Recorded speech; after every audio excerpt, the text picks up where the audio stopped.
Magandang araw sa inyo guys. Ayan. So guys, kami po ay magka-camping guys. 3 days. So start kami ng 28. So unang araw guys, magbibiyahe kami papuntang Cabinti, Laguna. Laguna kami guys. Ayan. Papunta kami sa farm namin. Doon kami magka-camping. Mandaluyong Church Pathfinder. Ayan. So kami guys ay bumibiyahe ng alas 5:45 ng umaga ng 28. Ayan, kasama ko dyan guys sila si Nobilin at saka si Joji guys, ang aking asawa guys. Dalawang motor lang kami guys. Meron kami niyaya na mga ka-churchmate na 3 motor di sumama. So yan guys, nasa biyahe na kami. So ayun, ito po ay papunta kami sa Shoe Boulevard. Ayan, kami po ay bibiyahe. Dito kami banda paakyat papuntang Toyota Shoe Boulevard. So yun guys, habang kami ay nagbibiyahe, yan, wala pa kaming kain at magkakape kami doon banda sa unahan ng Teresa. Yan guys. So ang aming kagroup, ang aming mga kasamahang Pathfinders ay nagbiyahe na guys, nauna na sa amin at sila po ay nakabas sa ang kasamahan namin. So yun guys, pantipulo na kami guys. Yan. So habang kami nagbibiyahe guys, kukwento ko sa inyo yung aming dadaanan. Samahan mo kami guys. Ayan. So itong banda na to guys, ano na to, pa Teresa. Ayan, pa Teresa. And then yan, malapit to sa mayroon kaming rides dito guys. Ayan, dumating na kami guys dito sa 7-Eleven Teresa. Unahan ng Teresa guys, nag 7-Eleven muna kami kasi hapdi na sa sikmura guys. So yun, pagkatapos namin kape, umalis na rin kami kasi nga tanghali na guys. Dito nga sa unahan na checkpoint pa kami. So buti na lang mabait yung police. Kaya pinadiretso kami guys. Ayan. So yan, ito po ay Patanay.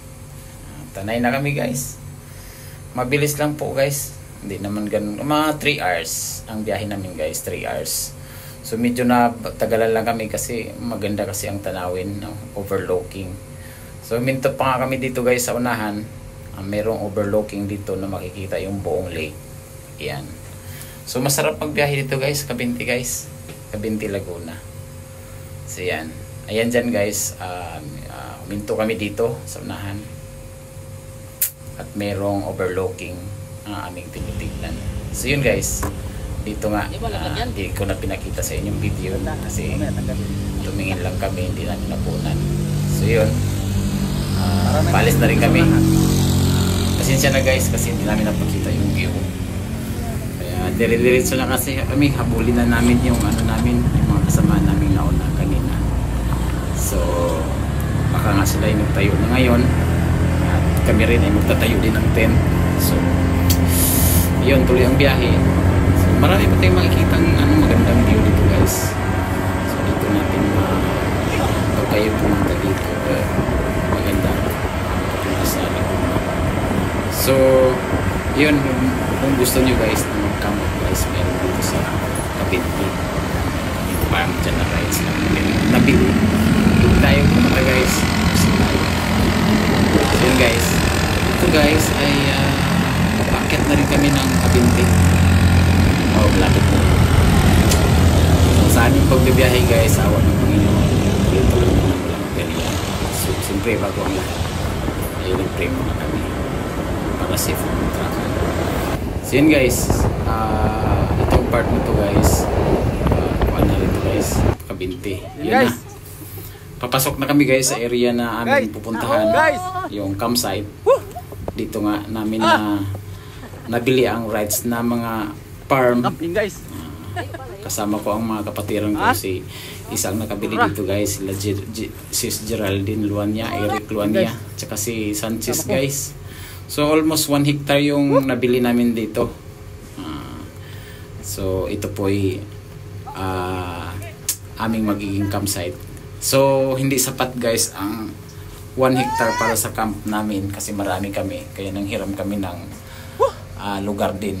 So, na mapupwestuhan. So, sa aming paglalakad dito guys, pati na nga rin yung baby ko dito guys. Yan, sinubilin guys, yung kasama namin. So, medyo, hindi naman siya ganun kahirap. Medyo putik, may kunti. Pero yan guys, yung baby ko guys, kasama ko rin sa paglalakad. Medyo matagal kami nakarating guys kasi pinalakad talaga namin yung baby namin. So yun, habang naglalakad siya guys, mabagal nga lang, pero at least nakarating kami. So yun, medyo marami-rami rin yung dala ko dito guys. Ayan.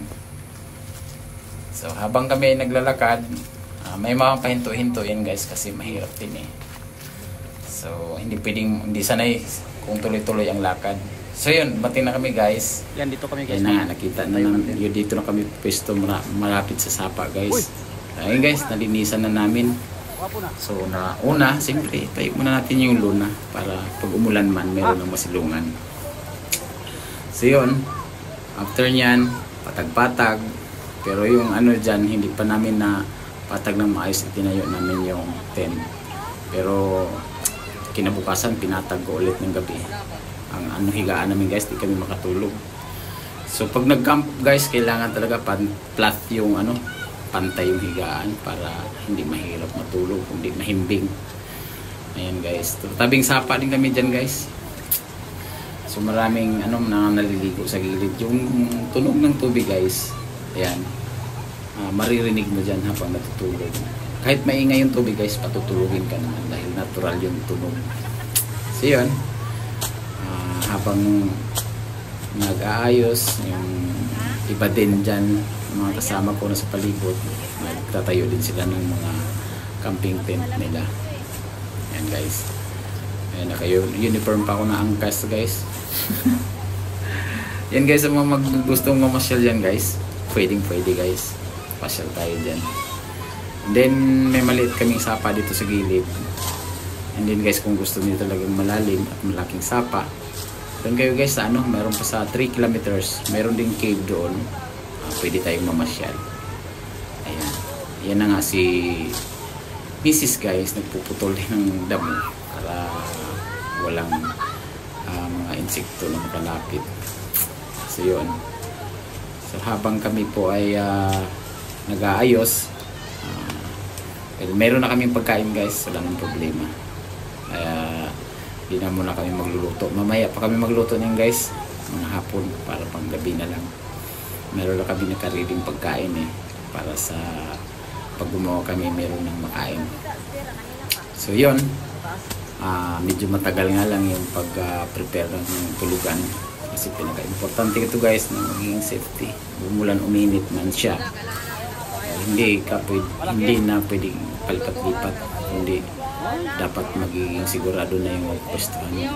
So yun lang naman guys, pag naggawa tayo ng mapupistuhan, dapat mataas na area. Yung higaan mo dapat mataas, may kanal sa gilid para hindi ka mababasa. Nakatayo na kayo? Bukod sa tent kasi meron sa taas talaga, may luna sa taas para hindi mo, wag mo asahan yung tent, lalo kung hindi naman original yung tent, babasa talaga tayo. So yun yung masaya guys, kailangan prepare tayo sa pagiging camping, pagiging camper. Ayan, ay kagrupo din yung anak ko dyan guys, yan anak ko yun, nangihiram ng gamit. So ayan guys, ito camping na to ay sa church ng Mandaluyong. So next time kung gusto nyo rin sumama sa camping next year, pwede po kayo sumama guys. Sumama kayo sa amin. Welcome kayo sa camping namin every year. Ito ay para sa lahat, matanda, bata. Pwede dito sumama para matanaw natin ang kalikasan. Paano gano'n kapangyarihan ng Panginoon. Makita natin yung nature. So mahirap din kasi kapag nasa city lang lagi. Kailangan din natin ng maraming puno para pagpahinga. At yun nga ay stress masyado kapag nasa city. Dito may signal guys, pili lang. akyat ka nga lang sa mataas na area para magkaroon ka ng lugar na may signal. So yan guys, natayo na namin yung tent naman guys. Ayan na po yung tent namin. So meron pa kaming kapitbahay niyan guys, ma'am. Itatayo nila yun mamaya kasi may nagsabi na tatabi sa amin. Yan. Yung kasama namin sa motor kanina sa biyahe, katabi rin namin yan. So yan. Kasi nga guys, tabing sapa. So pag-gising, pwede na maligo agad. Masaya to guys. And then, unang araw pa lang tong video na to guys. Siyempre, ibubukod ko yung ibang araw kasi 3 days kami dito eh. Unang araw pa lang to guys. So, nakahanda na yung ano namin. Yan yung ano. namin guys. So, yung likod guys, sapa na yan. Ayan namin, kapitbahay na kami guys. So, tumabi na. Meron pang tatayo. Sinadya namin guys kasi yung tunog ng... Yan yung tubig guys. Hindi na kami sa'yo. Rinig namin nalabasan. Sarap dito guys. Hindi. Hanap. Di pa umawag ang hapon na si Madam Ingrid nag-igo na guys. Isa sa master guide ng fighter. Yan. Ligo bibe. So, sausaw. kung ito naputol guys, mayroon pang kasunod nito ipopost ko rin. Yan na yung luna namin guys. Isisend ko rin at i-upload ko rin yung pangalawang araw at pangatlong araw. So yan guys, naglilibot nga ako dito at kasama ko yung asawa ko dahil mayroong kakaibang prutas dito na nakalimutan na namin dahil ito nga sa bundok lang. So nakalimutan yung asawa ko, ang matalas ang mata. Nakita niya guys, maraming puno ng katmon. Ako'y nakalimutan ko to guys eh. Although kinain ko na to nung bata pa ako, kaya lang sa sobrang tagal na dito sa Manila, nahirapan na rin ako kung ano ang pangalan. So yun guys, dito yung temple ng ano guys, mga master guide. Dito nila itinayo yung temple, yung dinaanan namin. So doon magtipon-tipon. So, may nakita kasi kami yung puno dito guys, na ano guys, yung yan temple guys ha. Ay tayo na nila. Yan, may mga tent-tent dyan sa gilid. Medyo nga mainit sila dyan. Sunburn talaga yan. So yun, may katmon dito, gusto ng asawa ko mag-harvest. Libre naman kasi walang kumukuha guys. So yun yung katmon guys, katmon fruit. Yan. So yun, sarap yan guys, ihalo sa sinigang. So wala masyadong pumapansin guys. At hindi ko alam kung alam nila, pero hindi nila masyado kinakain. So masarap yan guys, panghalo sa sinigang. Ano to, natural na pangpaasim. Medyo kaya naman kainin kahit buo. Kahit yung hilaw, bagong pitas, kaya naman kainin yung asim niya. Hindi naman nakatulad sa dato puti. So yun, pinuntahan ko rin dito guys yung mga bawat grupo. Ayan. Hindi ko alam kung ito yata yung Jerusalem unit sa Pathfinder. Yan. And then yan yung bahay ni Sanchez dyan. So siikot ako dito guys. Meron din dito kagrupo ng isang anak ko. So yan.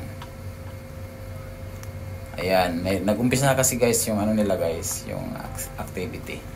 So hindi ko rin alam kung anong ipinapagawa sa kanila ng mga master guide. Kasama dapat ako dito guys. Kaya lang wala akong ka-team. Wala akong ka-unit. So, ang ka-unit ko yung si Siba guys. Ang ka-unit ko dito guys. Kasi kailangan kong gumawa din ng tulugan namin para kay Shiba. Kasi kasama yung baby namin, 1 year old. Ayan. So, nag-start na sila guys. So, yun guys. Ikutan ko rin yung isang anak ko, si Jera. Nandito yun. Ang pasensya na guys, gumagalaw yung camera ko. Ayan. Gumagalaw yung camera ko. So yan, meron din ditong kanya-kanyang may mga master guide na mga nagbibigay sa kanila ng task guys. Yan, naka-fold na yung mata na tinakpan. Hindi ko alam saan dalhin yan. So meron silang mga gagawin, papagawa dito sa mga bawat unit. So yan guys, yan yung sapa nila dyan banda sa baba. Malinaw yung tubig guys. Kinunan ko talaga para makita nyo na malinaw yung yung sapa. Yung sapa guys, wala naman siyang linta, pero sa labas mga daon-daon mayroong mga alimatic. Pagbasa lang na area, may alimatic. So yun guys, sa sunod guys, yung pang next day namin, ibang upload ko yun guys. So ayun, sa mga hindi pa nag-follow sa aking YouTube, paki-follow guys para ma-update kayo sa sunod ng mga video. Ayun. Maraming salamat sa inyong panonood guys. Meron pa tayong kasunod kasi 3 days to guys. May dalawa pa.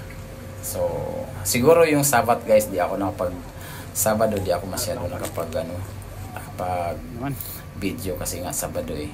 So kakaunti lang ang sa pang 2 days kasi Sabado. So Linggo, medyo marami-rami din. Medyo marami-rami yun. Yung mga activity marami nung Linggo guys. So yan, sa mga hindi pa nakapag-follow nyo guys yung YouTube ko. Maraming salamat guys. At enjoy sa kanilang pagliligo. Yan guys. Pagka tayo pumunta dito guys, kung kayo gustong pumunta at maligo, sama tayo guys. Sama pa yan. Marami na sila guys. Sobrang dami nila naliligo. Lamig kasi liguan. Si Chirel Sa labas na. yan, sila mga pato guys. Hindi pa nasubok maligo na sapa. Miss na miss yung sapa guys. Relax na kami ngayon guys kasi paggabi na rin, pahapon na, tigligo na.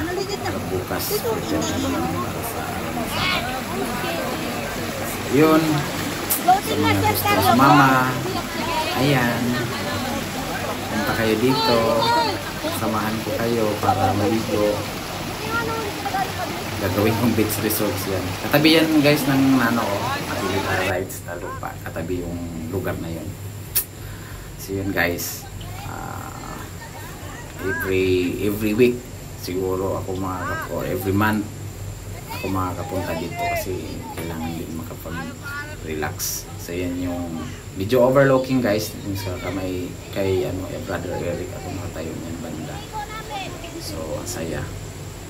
Hindi pa malapit lang pala sa amin. So yun, yan yung mga taniman. Ayan nga, yan pupisto si Ninong Makalam. Pupistohan daw niya yun. Yan yung Brother Eric guys, sa ka-churchmate ko.